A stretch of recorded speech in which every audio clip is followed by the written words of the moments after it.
On this visit, the centre of gravity of the talks was in the chief feature or chief thought of each one of us. G was very ingenious in the definition of features. I realised on this occasion that not everyone's chief feature could be defined. With some people, this feature can be so hidden beneath different formal manifestations as to be almost impossible to find, and then a man can consider himself as his chief feature, just as I could call my chief feature Ouspensky, or as G always called it, Ivanovitch. Mistakes there cannot be, because the Ivanovitch of each person forms, so to speak, around his chief feature. Whenever anyone disagreed with the definition of his chief feature given by G, he always said that the fact that the person disagreed with him showed that he was right. I disagree only with what you say is actually my chief feature, said one of our people. The chief feature which I know in myself is very much worse, but I do not dispute that people may see me as you describe. You know nothing in yourself, G told him. If you knew, you would not have that feature, and people certainly see you in the way I told you. But you do not see how they see you. If you accept what I told you as your chief feature, you will understand how people see you.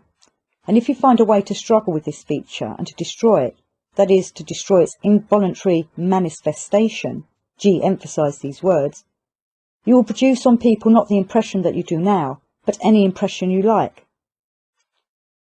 With this began long talks about the impressions that a man produces on other people, and how he can produce a desirable or an undesirable impression.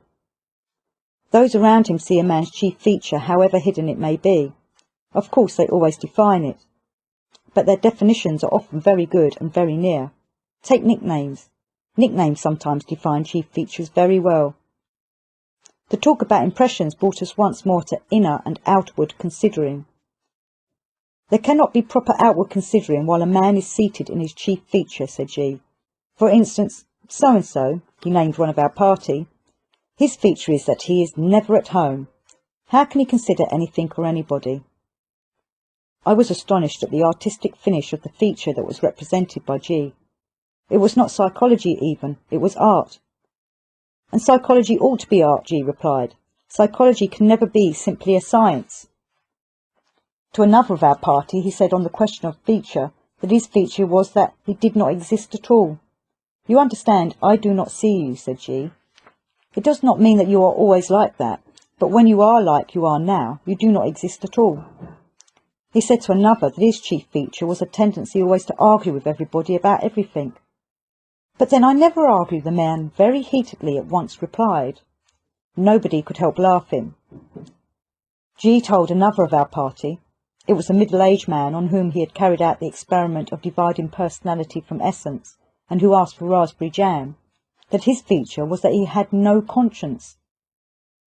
The following day the man came and said that he had been in the public library and had looked through the encyclopedic dictionaries of 4 languages for the meaning of the word conscience.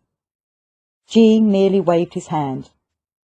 To the other man, his companion in the experiment, G said that he had no shame, and he at once cracked a rather amusing joke against himself.